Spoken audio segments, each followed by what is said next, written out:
जय जय हनुमान। श्री गणेशाय नमः। श्री सीतारामाभ्यां नमः। श्री हनुमते नमः। श्री उमापते नमः। श्री गुरुवे नमः। सब संतन की जय जय। जय जय सीता राधे श्याम। नवम स्कंद है और 19वां अध्याय पाठ करना है और प्रसंग है ययाति का गृह त्याग। तो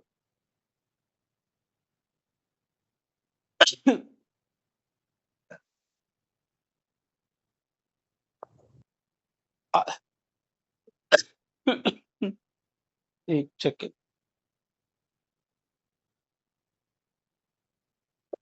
कृष्णाय वासुदेवाय हरे परमात्मनि प्रणतः क्लेशनाशाय गोविन्दाय नमो नमः।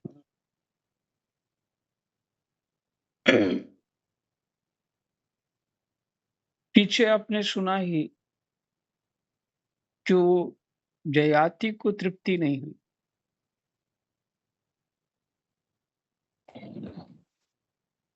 तो आगे क्या विचार देते हैं भगवान श्री सुखदेव जी कहते हैं, परीक्षित, राजा ययाति इस प्रकार स्त्री के वश में होकर विषयों का उपभोग करते रहे। एक दिन जब अपने अधःपतन पर दृष्टि गई तब उन्हें बड़ा वैराग्य हुआ और उन्होंने अपनी प्रिय पत्नी देवयानी से इस गाथा का गान किया। भृगुनंदनी, तुम ये गाथा सुनो। पृथ्वी में मेरे ही समान विषयी का यह सत्य इतिहास है। ऐसे ही ग्रामवासी विषयी पुरुषों के संबंध में वनवासी जितेंद्रिय पुरुष दुख के साथ विचार किया करते हैं। अपने विषय में कह रहे हैं, पृथ्वी में मेरे ही समान विषयी का ये सत्य इतिहास है। जैसा मैं विषयी हूं कि पुत्र की भी आयु ले ली,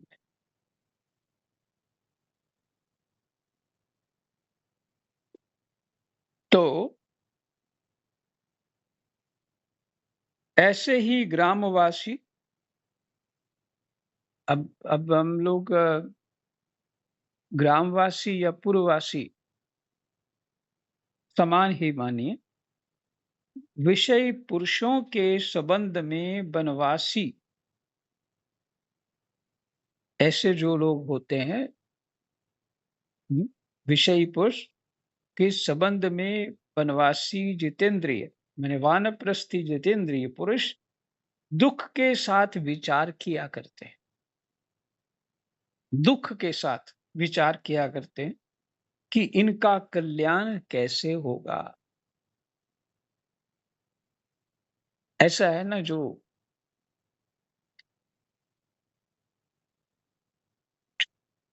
अग्नि से बच गया हो, जहां आग लगी हो, बच गए, बाहर खड़ा हो, तो बीच बीच में जो रह गए हो, तो उनके बारे में जब सोचता है तो घबरा जाता है। अथवा नदी में, तालाब में डूब रहा हो, कोई कोई बच गया, बाहर आ गया, तो जो अभी भी हैं तो उनके बारे में सोचता है तो बड़ा दुख मानता है। हुँ? वैसी ही परिस्थिति। तो वो वनवासी लोग जो हैं, ये विचार करते हैं कि इनका कल्याण कैसे होगा, ऐसे विषयी लोगों का। फिर बता रहे हैं दूसरे श्लोक में, एक था बकरा, वह वन में अकेला ही अपने को प्रिय लगने वाली वस्तुएं ढूंढता हुआ घूम रहा था। उसने देखा कि अपने कर्मवश एक बकरी कुएं में गिर पड़ी। वह बकरा बड़ा कामी था। वह सोचने लगा कि इस बकरी को किस प्रकार कुएं से निकाला जाए। उसने अपने सींग से कुएं के पास की धरती खोद डाली और रास्ता तैयार कर लिया। जब वह सुंदरी बकरी कुएं से निकली तो उसने उस बकरे से ही प्रेम करना चाहा। अब विचार देखिए, जो अपनी बात बता रही। जो विषयों में अपना जीवन दे देता है वो बकरा ही है। वैसे वो माया का, उस शक्ति का, उस अज्ञान का बकरा है। माने अज्ञान उसको मारेगा, बकरा बना दिया उसको।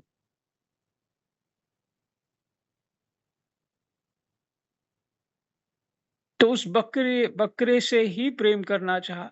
स्वाभाविक है, वो उसी से करेगी जो उसकी जान बचा दी। वह दाढ़ी मूछ मंडित बकरा, हृष्ट पुष्ट जवान, बकरियों को सुख देने वाला, बिहार कुशल और बहुत प्यारा था। जब दूसरी बकरियों ने देखा कि कुएं में गिरी हुई बकरी ने उसे अपना प्रेम पात्र चुन लिया, तब उन्होंने भी उसी को ही अपना पति बना लिया। वे तो पहले से ही पति की तलाश में थी।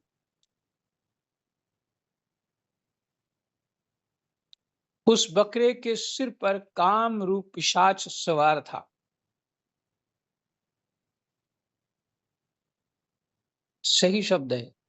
उस बकरे के सिर पर काम रूप पिशाच सवार था। वह अकेला ही बहुत सी बकरियों के साथ विहार करने लगा और अपनी सब सुध बुध खो बैठा। जब उसकी कुएं में से निकाली हुई प्रियतमा बकरी ने देखा कि मेरा पति तो अपनी दूसरी प्रियतमा बकरी से विहार कर रहा है, तो उसका प्रेम खत्म हो गया एकदम। ये मैं अपने से कह रहा हूं, एकदम खत्म हो गया प्रेम सब। तो उसे बकरे की ये करतूत सहन ना हुई। उसने देखा कि ये तो बड़ा कामी है, इसके प्रेम का कोई भरोसा नहीं है और ये मित्र के रूप में शत्रु का काम कर रहा है। अतः वह बकरी उस इंद्रिय लोलुप बकरे को छोड़कर बड़े दुख से अपने पालने वाले के पास चली गई। अब बकरा तो समझ गए, वो तो ये याति था और उसकी पत्नी देवयानी, शुक्राचार्य की बेटी।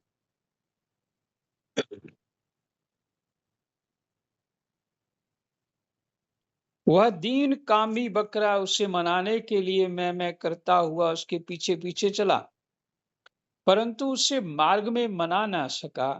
उस बकरी का स्वामी एक ब्राह्मण था। उसने क्रोध में आकर बकरे के लटकते हुए अंडकोश को काट दिया, परंतु फिर उस बकरी का ही भला करने के लिए फिर से उसे जोड़ भी दिया।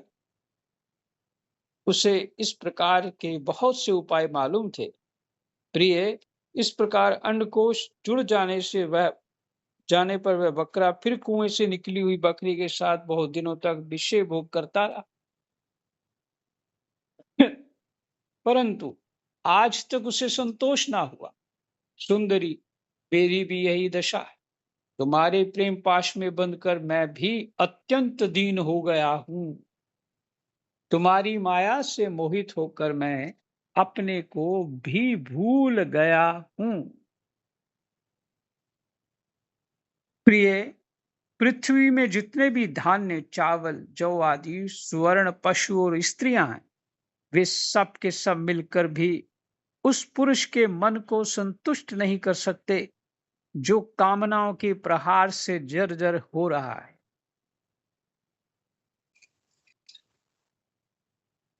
मैं समस्त संसार के विषय भोग उसको संतुष्ट नहीं कर सकते। विषयों के भोगने से भोग वासना कभी शांत नहीं हो सकती। ऋषियों ने तो इस बात का मर्म जान लिया,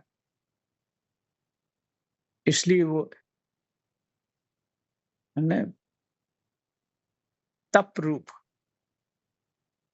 रूप में नहीं, साधना के लिए समस्त विषयों को छोड़ देना ये तप है।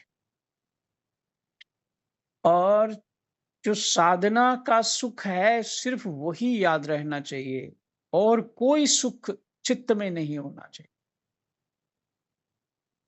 साधना का यही मर्म है, इसको याद रखिए। और कोई विषय चित्त में नहीं होना चाहिए, ना दुख का ना सुख का। कोई सुख का नहीं, कोई दुख का नहीं, किसी तरह भी कोई भी चित्त में कोई वस्तु कुछ भी नहीं होना चाहिए। और जब परमात्मा के स्मृति का ही सुख रहे तो बात बन गई, सब कुछ हो गया।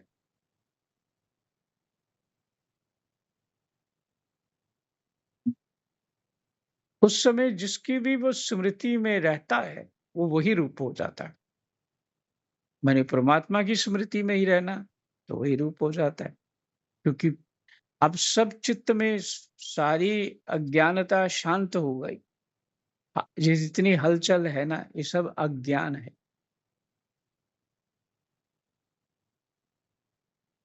इस बातों को समझने के लिए तो फिर लगातार संग चाहिए होता है। संग रहने से ही वो बातचीत धीरे धीरे धीरे बुद्धि में प्रवेश कर पाती है, दूसरे के भाव को समझ सकते हैं।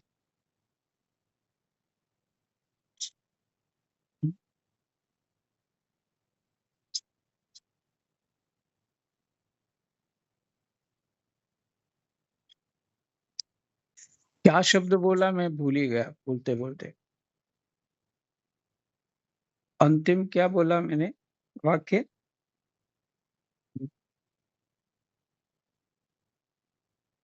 संग करना चाहिए अच्छे लोगों का। नहीं, उससे पहले वाला।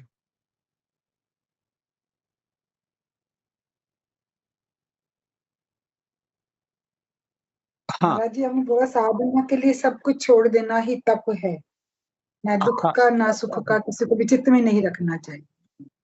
किसी प्रकार की कोई भी हलचल, ये जो है ना, सुख दुख इत्यादि जो संसार के जितना भी ये आप देख रहे हैं, ये सब बुद्धि में अदृश्य हो जाना चाहिए अपने चित्त से। कुछ है ही नहीं, सिर्फ परमात्मा की स्मृति रह जाए। हाँ? यही उपाय है। एक तो ये जो आप पाठ पढ़ते हो सुनते हो, बस एक ये उपाय है इसके लिए, शांत एकांत रहना। और बड़ी अवस्था में 50-60 साल के बाद ये सब चीजें छोड़ देनी चाहिए। लोग केयर करना दूसरा का, ये तो चौकीदारी ठीक नहीं है, बिल्कुल ठीक नहीं है। क्यों? कि जिसके लिए शरीर है वो तो किया नहीं।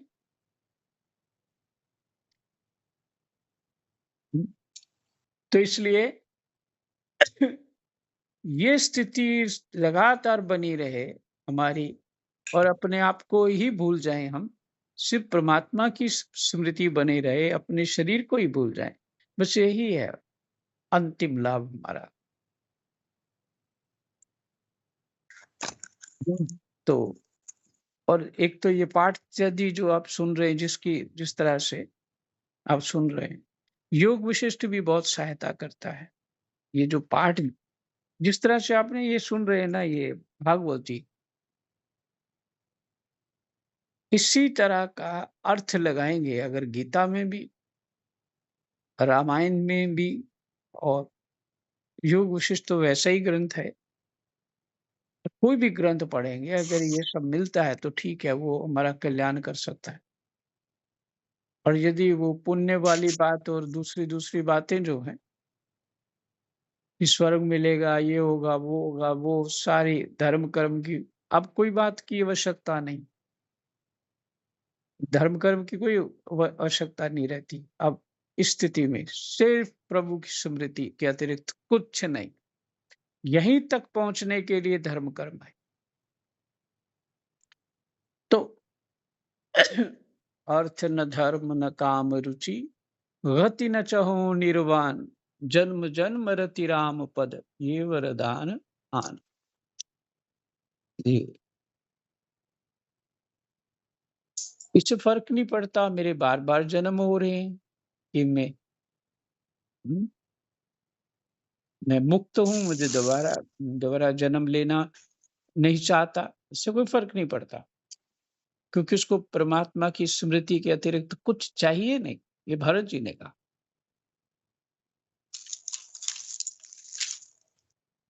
किसी का म्यूट खुल गया, म्यूट बंद वो कर लीजिए।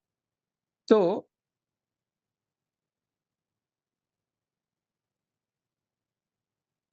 सिर्फ यही कारण है, शास्त्रोक्त विधि से ग्रस्त जीवन जीना हमें संयम सिखा देता है, और संयम के बल से अपने विवेक को जागृत रखते हुए अपने वैराग्य को बनाए रखते हैं,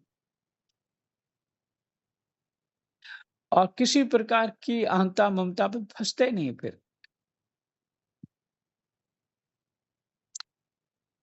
दूसरों के लिए सेवा तो सभी करते हैं, देखा जाए सभी करते हैं, किसी न किसी रूप में, चाहे ममतावश भी करें, लेकिन अगर ज्ञान बुद्धि से करें, इससे बड़ा यज्ञ तो कोई नहीं। ज्ञान बुद्धि से करें कि मैं तो जहां रहती हूं अथवा रहता हूं, इस मंदिर में मेरा कर्तव्य है सबको केयर करना, बस इतना। ज्यादा बुद्धि में नहीं लगाना है किसी को। अगर ज्यादा अहंता ममता बढ़ जाती है, दूसरों पे से अपना पराया दिखता है, तो फिर मामला बड़ा गड़बड़ है।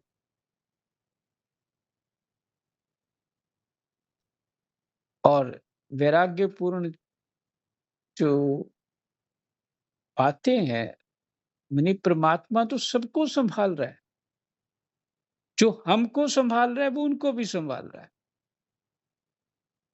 तो जितना हमारा काम है बस उतना ही करो, ना तो कोई अपना है या ना कोई पराया है। जितने आत्मा और शरीर मेरा है, उतना दूसरों में भी है। और जन्म मरण की सुरक्षा तो उसके हाथ है। जन्म भी वही देता है, मरण भी वही करता है, पालन भी वही करता है, जो उनकी जिम्मेदारी है। मेरी अज्ञानता की जिम्मेदारी नहीं है। मेरी जितनी जो सेवा है वो बस करनी है, वो भी भगवान के निमित्त। तो इससे हम गृहस्थ में रहते हुए भी वानप्रस्थी हो रहे हैं। चित्त हमारा कहीं और है, जहां चाहिए वहां है।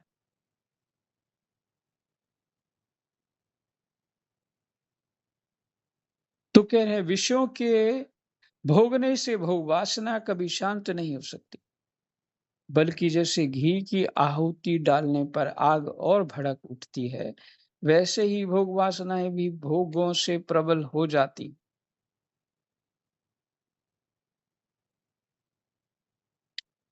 जब मनुष्य किसी भी प्राणी और किसी भी वस्तु के साथ राग द्वेष का भाव नहीं रखता, बस यही करना है। जब मनुष्य किसी भी प्राणी और किसी भी वस्तु के साथ राग द्वेष का भाव नहीं रखता, तब वह समदर्शी हो जाता है।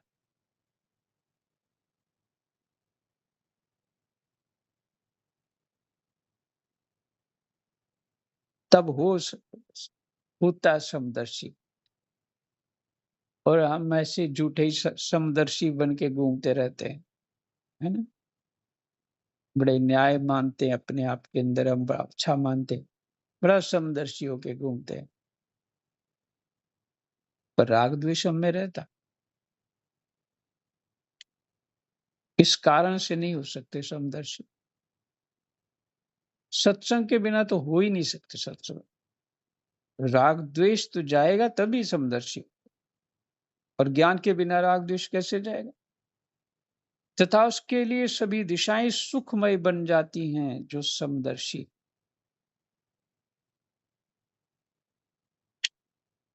फिर से पढ़ता हूं, जब मनुष्य किसी भी प्राणी और किसी भी वस्तु के साथ राग द्वेष भाव नहीं रखता, तब वह समदर्शी हो जाता है तथा उसके लिए सभी दिशाएं सुखमयी बन जाती हैं।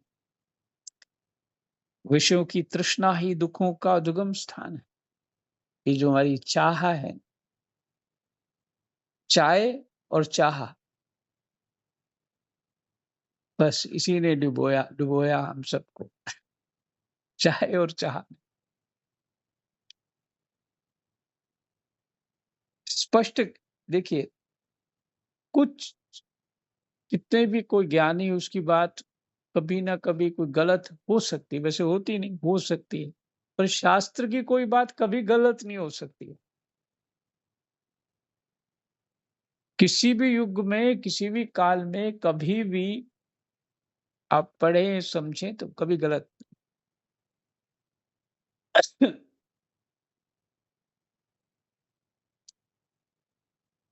देखिए, ये 16वां श्लोक है, विषयों की तृष्णा ही दुखों का उद्गम स्थान है।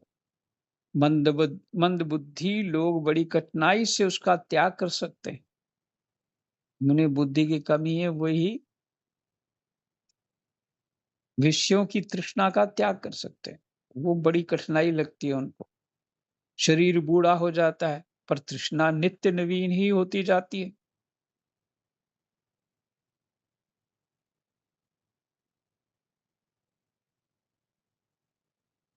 अतः जो अपना कल्याण चाहता है, उसे शीघ्र से शीघ्र इस तृष्णा अर्थात भोग वासना का त्याग कर देना चाहिए।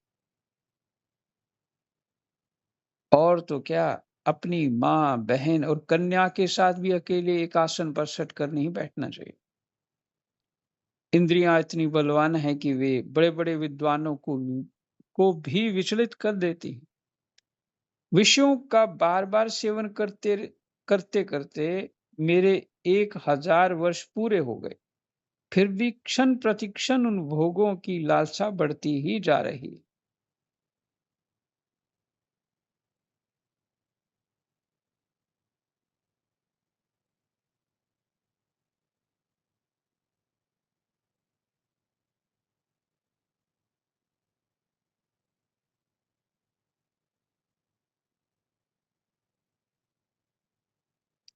इसलिए मैं अब भोगों की वासना तृष्णा का परित्याग करके अपना अंतःकरण परमात्मा के प्रति समर्पित कर दूंगा और शीत उष्ण सुख दुख आदि के भावों से ऊपर उठकर अहंकार से मुक्त हो हरिणों के साथ वन में विचरूंगा।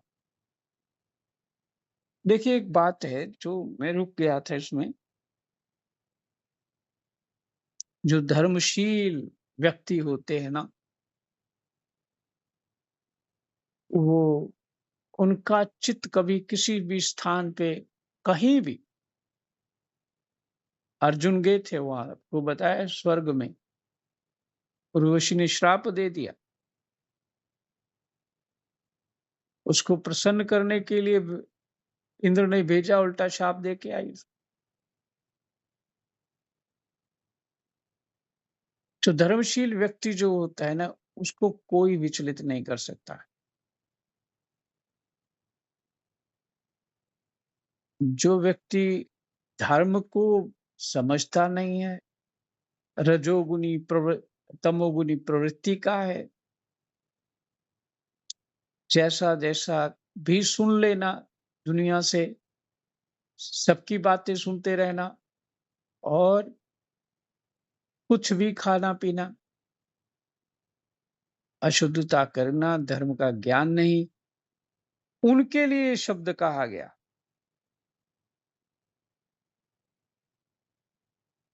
कि अपनी माँ, बहन और कन्या के साथ भी अकेले एक आसन पर सटकर नहीं बैठना चाहिए। उनके लिए कहा गया, क्योंकि अयोध्या में जो प्रसंग है, तो जनकपुर में जाते हैं भगवान राम,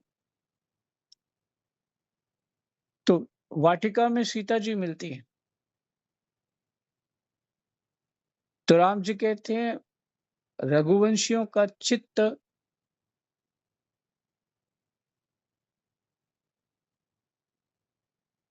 इधर-उधर भटकता नहीं, मेरा चित्त सीता की तरफ चला गया, इसका कोई कारण है।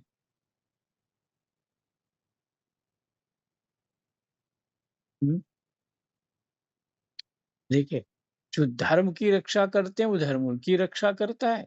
ये निश्चित इन बातों से सब पता चल जाता है। उनका चित्त अस्थिर होता ही नहीं, इधर-उधर किसी के ऊपर वो दृष्टि होती ही नहीं। और जिनका अच्छा कलयुग में हम ये बात कर रहे हैं ना, कलयुग में ये सब होना बहुत कठिन है, बहुत कठिन। यहाँ तो सब कोयले की खान में घुसे हुए हैं। लेकिन हमको जो सही बात है, सच्ची बात है, जो शास्त्र है, उसका चिंतन अवश्य करना चाहिए, अवश्य करना चाहिए। इसी से चित्त हमारा शुद्ध हो सकता है।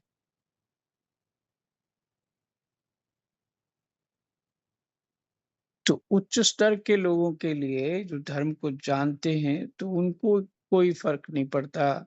श्री राम जी का दृष्टांत और ऐसे बड़े महापुरुषों का दृष्टांत है। महाभारत में तो भरा पड़ा है ऐसी बातें कि वो उनको नहीं फ़र्क पड़ता है किसी तरह का। जिनका चित्त विवेक के साथ साधना की ओर अग्रसर हो चुका है, दृष्टि ही अलग होती है। तो कहते हैं इसलिए मैं अब भोगों की वासना तृष्णा का परित्याग करके अपना अंतःकरण परमात्मा के प्रति समर्पित कर दूंगा और शीत उष्ण सुख दुख आदि के भावों से ऊपर उठकर अहंकार से मुक्त हो हरिणों के साथ वन में विचरूंगा। लोक परलोक दोनों के ही भोग असत हैं। ये पुण्य करके जो स्वर्ग का सुख लेते हैं या और ऊपर लोगों का सुख लेते हैं, ये दोनों असत हैं। ऐसा समझकर ना तो उनका चिंतन करना चाहिए और ना भोग और ना ही भोग ही ना भोग करना चाहिए ना चिंतन करना चाहिए। समझना चाहिए कि उनके चिंतन से ही जन्म मृत्यु संसार की प्राप्ति होती है। भोगों के चिंतन से ही जन्म मृत्यु संसार की प्राप्ति होती है और उनके भोग से तो आत्मनाश हो जाता है। वास्तव में इनके रहस्य को जानकर इनसे अलग रहने वाला ही आत्मज्ञानी है। परीक्षित, ययाति ने अपनी पत्नी से इस प्रकार कहकर पुरु की जवानी उसे लौटा दी, उससे अपना बुढ़ापा ले लिया। यह इसलिए कि अब उनके चित्त में विषयों की वासना नहीं रह गई थी। अगर विवेक जागृत नहीं होता तो उसी नर्क में पड़े रहते। विवेक जागृत हो गया, कोई पुण्य उदय हो गया, जयाति का भगवत कृपा हो गई तो बात समझ आ गई। वो अपने बेटे को उसकी जवानी वापस कर दी और देखिए चित्त बदला तो वासना ही खत्म हो गई उसकी। इसके बाद उन्होंने दक्षिण पूर्व दिशा में ध्रुव ध्रुहु, दक्षिण में यदु, पश्चिम में तुर्वसु और उत्तर में अनु को राज्य दे दिया। सारे भूमंडल की समस्त संपत्तियों के योग्यतम पात्र पुरु को अपने राज्य पर अभिषिक्त करके तथा बड़े भाइयों को उसके अधीन बनाकर वे वन में चले गए। यद्यपि राजा जयाति ने बहुत वर्षों तक इंद्रियों से विषयों का सुख भोगा था, परंतु जैसे पांख निकल आने पर पक्षी अपना घोंसला छोड़ देता है, वैसे ही उन्होंने एक क्षण में ही सब कुछ छोड़ दिया। वन में जाकर राजा ययाति ने समस्त आसक्तियों से छुट्टी पा ली।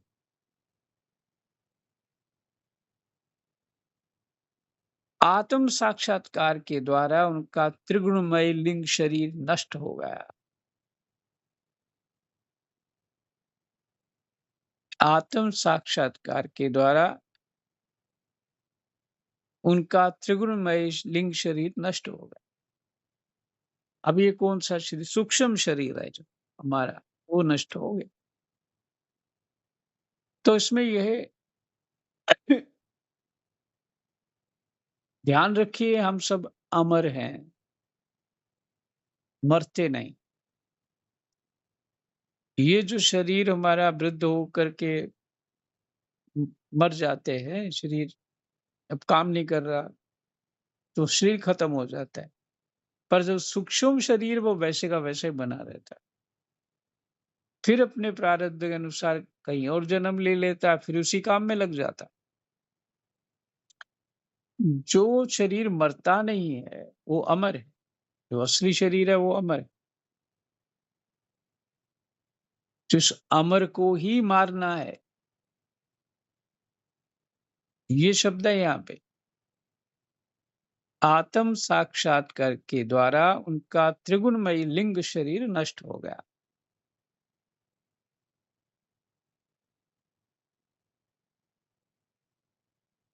हम जो मरना कहते हैं वो मरे मरे ही नहीं, हम मरते नहीं, हम उसको मरना नहीं कहते।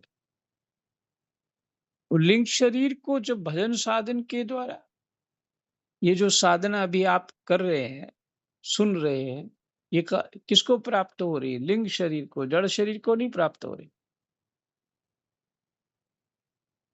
मन बुद्धि चित्त अहंकार, उसके साथ सूक्ष्म इंद्रिया ज्ञान इंद्रिया, इसको प्राप्त हो रही। तो इसका भला किसका हो रहा है? मन और बुद्धि का, अहंकार का, चित्त का।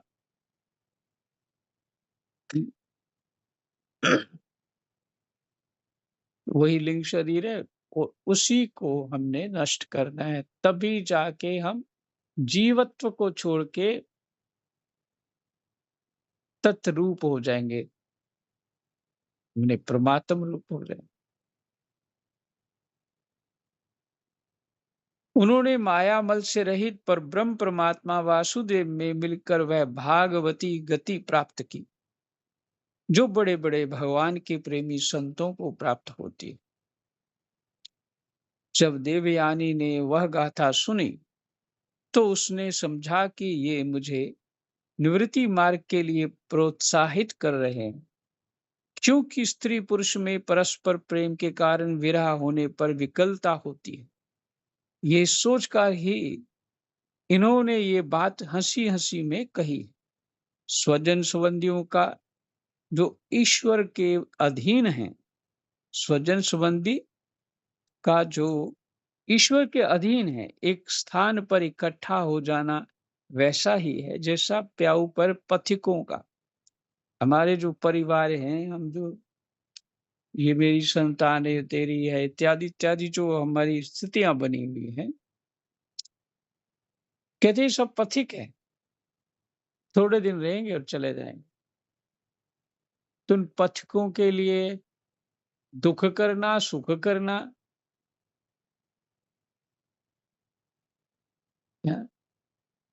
ये कहाँ तक उचित है?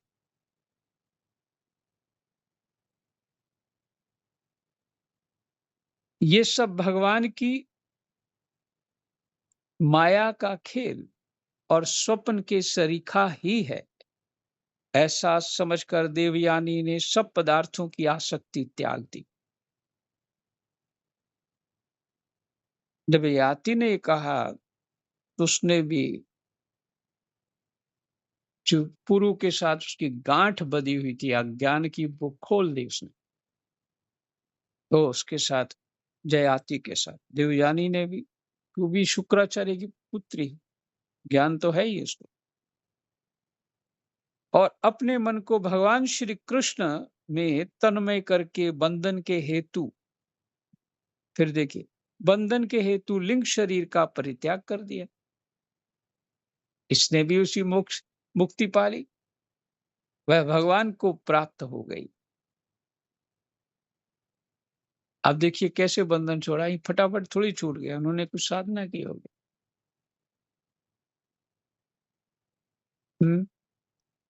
आखिर तो यही करना है ना, आखिर हमको यही करना है। तो बड़ा